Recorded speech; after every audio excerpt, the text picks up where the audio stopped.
તો friend success academy માં આપ સૌનું સ્વાગત છે। આજે આપણે લઘુ નિદર્શનનું પરીક્ષણ વિશે માહિતી મેળવશું। એમાં જોઈએ પહેલા એક મધ્યક માટેની કિંમત તો TC બરાબર x બાર માઇનસ મ્યુ વર્ગમૂળમાં n માઇનસ 1 છેદમાં s। s એટલે શું થાય તો કે 1 છેદમાં n sigma xi minus x બાર નો વર્ગ। જ્યારે મધ્યક પોઈન્ટમાં ન હોય ત્યારે આ સૂત્રનો ઉપયોગ કરવામાં આવે છે, જ્યારે હોય ત્યારે આ લાગુ પડે છે। મધ્યક પોઈન્ટમાં હોય ક્લિયર। આ સિગ્મા xi માઇનસ x બાર નો વર્ગ। બીજું શું છે આનું તો કે સિગ્મા d નો વર્ગ માઇનસ સિગ્મા d આખા કૌંસનો વર્ગ છેદમાં n આખાનું વર્ગ। જો નાની રકમ હોય તો આ લાગુ પડે છે। જો બે મધ્યક માટે હોય તો x બાર 1 માઇનસ x બાર 2 છેદમાં s વર્ગમૂળમાં 1 છેદમાં n1 વત્તા 1 છેદમાં n2। આમાં પણ s માટેના ત્રણ સૂત્રો છે। પહેલું 1 છેદમાં n1 વત્તા n2 minus 2 sigma xi minus x બાર નો વર્ગ વત્તા સિગ્મા x2 માઇનસ x બાર 2 નો વર્ગ બંનેનો આખાનો વર્ગમૂળ। d હોય તો d1 નો સ્ક્વેર માઇનસ d1 નો સ્ક્વેર છેદમાં n1 વત્તા આખા છગડીયા કૌંસમાં સિગ્મા d2 નો સ્ક્વેર માઇનસ સિગ્મા d2 આખા કૌંસનો સ્ક્વેર છેદમાં n2। ત્રીજું n1 s1 નો વર્ગ વત્તા n2 s2 નો વર્ગ છેદમાં n1 વત્તા n2 માઇનસ 2 આખાનું વર્ગમૂળ। ક્લિયર। હવે આપણે આના દાખલા જોઈશું। હવે આપણે દાખલા નંબર 4 વિશે ચર્ચા વિચારણા કરીશું। એક સમષ્ટિનો મધ્યક 170 છે, તેમાંથી 10 નિર્દેશ કરનો નિર્દેશ લેતા અવલોકનો તમને આપેલા છે 168, 164, 66, 67, 68, 169, 170, 171, 170 હોય તો મધ્યકની સાર્થકતાનું પરીક્ષણ કરો। ક્લિયર। શું આપેલું છે આપણે પહેલા લખી નાખીએ। સ્વાધ્યાય 3.1 દાખલા નંબર 4 શું કીધું છે એક સમષ્ટિનો મધ્યક એટલે મ્યુ થાય તમારો 170 અને n આપી દીધા છે તમને 10।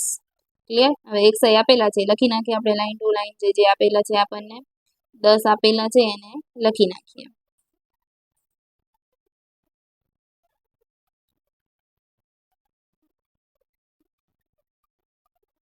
ક્લિયર। લખાઈ બાદ આપણે હવે શું શોધવાનું આવે તો કે x બાર મેઇન છે। સૌથી પહેલા તો આપણે શું શોધવું પડે x બાર, એનું સૂત્ર શું થાય તો કે સિગ્મા x છેદમાં n। ચલો સરવાળો કરીએ આપણે બધાનો 168, 164, 166, 167, 168, 169, 170, 171 અને પાછા 170 એટલે કેટલા આવશે 1684 ભાગ્યા કેટલા થશે 10 એટલે કેટલા આવે 168.4।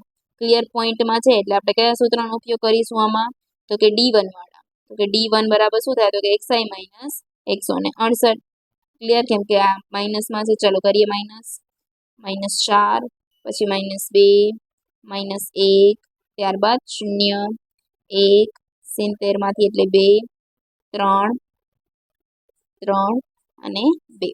ક્લિયર। ત્યારબાદ શું થાય એનો વર્ગ થશે 0 16 4 1 0 1 4 9 9 4। ક્લિયર। હવે આપણે પ્લસ માઇનસ કરી નાખીએ પહેલા d નું કરીએ। શું આપેલું છે આપણને પ્લસ વાળા લઈએ 1 2 3 3 અને 2 માઇનસ કરીએ એમાંથી માઇનસ વાળા પણ 3 આપેલા છે આપણને 4 -2 અને -1 એટલે કેટલા આવશે 4। ત્યારબાદ વર્ગનો સરવાળો કરીએ 16 4 ત્યારબાદ 1 પાછો 1 4 9 9 અને 4 એટલે કેટલા આવશે 48। ક્લિયર। હવે આપણે શું શોધવાનું આવે s, કેમ કે આપણને ટીસી માટે s તો જોઈશે જ। ચલો વર્ગમૂળમાં કરી નાખીએ। એનું સૂત્ર શું છે તો કે 1 છેદમાં n।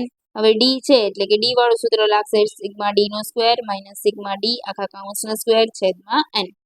ક્લિયર। n આપણા પાસે કેટલા છે તો કે આપણને ખબર જ છે 10 સિગ્મા d1 નો સ્ક્વેર કેટલો આવે છે 48 માઇનસ સિગ્મા d કેટલું છે 4 એટલે કે 4 નો વર્ગ ભાગ્યા 10। ક્લિયર। કરીએ આપણે વર્ગમૂળમાં 1 છેદમાં 10 ત્યારબાદ 4 નો વર્ગ કરી નાખીએ અને ભાગ્યા 10 એટલે કેટલા આવે 1.6 એટલે કે 48 માઇનસ 1.6 48 માઇનસ 1.6 ભાગ્યા કેટલા આપેલા છે 10 અને એનું શું કાઢીશું આપણે ત્યારબાદ વર્ગમૂળ કાઢીએ। ચલો એટલે કેટલા આવે છે 2.1540। આમાં 4 જ આંકડા લેવાના જેથી આપણા દાખલામાં કાંઈ આગળ પાછળ થાય નહીં। આપણને એસ મળી ગયું। ત્યારબાદ હવે આપણે શું શોધવાનું હોય છે તો કે ટીસી એનું સૂત્ર શું છે તો કે એક્સ બાર માઇનસ મ્યુ વર્ગમૂળમાં એન માઇનસ 1 છેદમાં એસ। એક્સ બાર તમે શોધ્યું છે કેટલું આવ્યું હતું 168.4 માઇનસ મ્યુ તમને આપેલું હતું કેટલું આપેલું છે 170 વર્ગમૂળમાં 10 માઇનસ એસ એ આપણે શોધી લીધું કેટલું આવ્યું છે 2.1540। ચલો કરીએ માઇનસ એટલે કેટલા આવશે -1.6 પણ માઇનસ ક્યાં લખાય નહીં કેમ કે માનાંકમાં હોય એટલે માઇનસ લખવાની જરૂર નથી। 10 - 1 એટલે 9 9 નું વર્ગમૂળ 3 ડાયરેક્ટ જ થઈ જાય છે ગુણ્યાકાર કરી નાખીએ ભાગ્યા 2.1540 એટલે કેટલા આવશે 2.2284। બે આંકડા પણ લખી શકો લાસ્ટમાં અને 3 આંકડા પણ લખી શકો। ક્લિયર? આ દાખલામાં કોઈ ડાઉટ છે? હવે જોઈએ આપણે દાખલા નંબર 5 એમાં આપેલું છે 10 વિદ્યાર્થીઓની ઊંચાઈ આપણને આપેલી છે અને સમષ્ટિનો મધ્યક આપણને આપેલો છે। ક્લિયર? પહેલા લખી નાખીએ આપણને 100 104 108 110 118 120 122 124 અને 128। ક્લિયર? સમષ્ટિનો મધ્યક ને એ બધું આપેલું જ છે આપણને। પહેલા આપણે એક્સ બાર શોધી લઈએ। એક્સ બારનું સૂત્ર શું થાય સિગ્મા એક્સ છેદમાં એન। ચલો કરીએ સરવાળો બધાનો।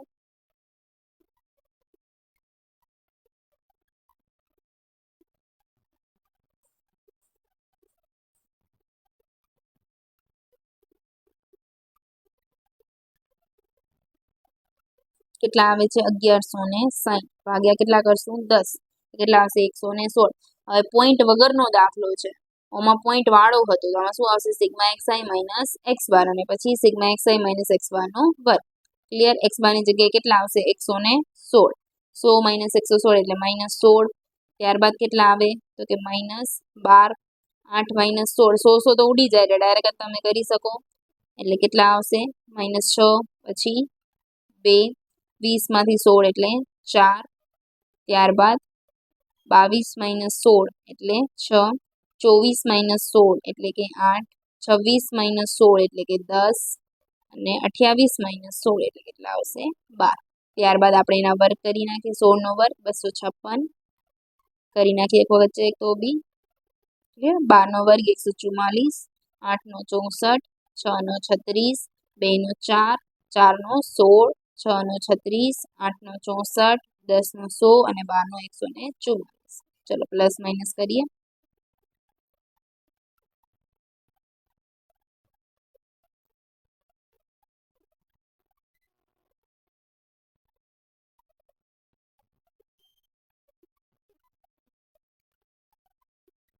કેટલો આવશે સરવાળો 864 sigma xi minus x bar નો ટોટલ 864 મળી જાય। હવે એસ શોધી લઈએ।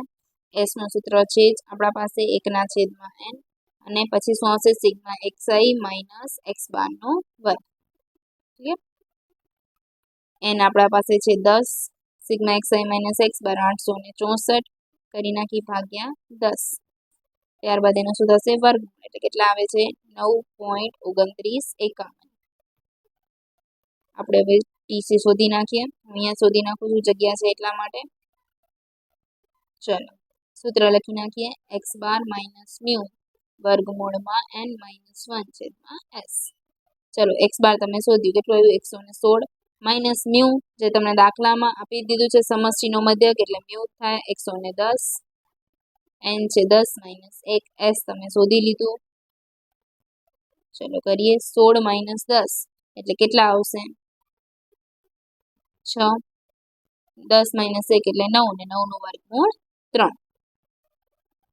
છેદમાં 9.2951 કરીએ એટલે કેટલા આવે છે આપણો આન્સર 1.9365 કેટલા આવશે 1.9365 ટીસી નો જવાબ તમને જોઈશું આપણે દાખલા નંબર 7 એક સમષ્ટિનો મધ્યક 2 છે જો તેમાંથી લીધેલા 10 પદના નિદર્શનો મધ્યક 2.01 અને વિચરણ 0.004 હોય તો મધ્યકની કિંમત સાર્થક કરો।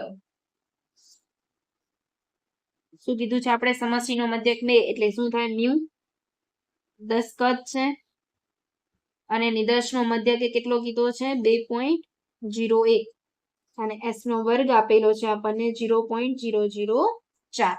ચલો કરીએ. s નો વર્ગ છે આપણને s જોઈએ તો એનું વર્ગમૂળ કાઢી નાખીએ 0.04 નું વર્ગમૂળ એટલે કેટલો નીકળશે 0.0632. ક્લિયર. હવે આપણે ટીસી નું સૂત્ર લગાડી દઈએ direct x bar minus mu વર્ગમૂળમાં n માઇનસ 1 છેદમાં s. x બાર કેટલું છે આપણા પાસે 2.01 માઇનસ 2 વર્ગમૂળમાં 10 માઇનસ 1 છેદમાં 0.0632. ક્લિયર કરીએ. 2.01 માઇનસ 2 ગુણ્યા કેટલા થશે અહીંયા આપણને ખબર છે 10 માઇનસ 1 એટલે 9 9 નું વર્ગમૂળ 3 ગુણ્યા 3 ભાગ્યા 0.0632 કેટલા આવશે 0.4746 એટલે તમે 0.5 પણ લખી શકો. ક્લિયર. ત્યારબાદ જોઈએ દાખલા નંબર 8 જેમાં આપણને શું કીધું છે એક ખાસ પ્રકારના સાબુનું ઉત્પાદન કરતી કંપનીઓનું સરેરાશ વેચાણ 140 ડઝન હતું, પરંતુ જાહેરાત કર્યા પછી 26 દુકાનોને નિદર્શ લેતા સરેરાશ વેચાણ 147 ડઝન થયું છે. તો x બાર કેટલું આવશે 140, ત્યારબાદ n બરાબર 26, મ્યુ બરાબર 147 અને પ્રમાણિત વિચલન બરાબર 16 તમને આપી દીધું છે. ક્લિયર. ત્યારબાદ સૂત્ર નાખીએ.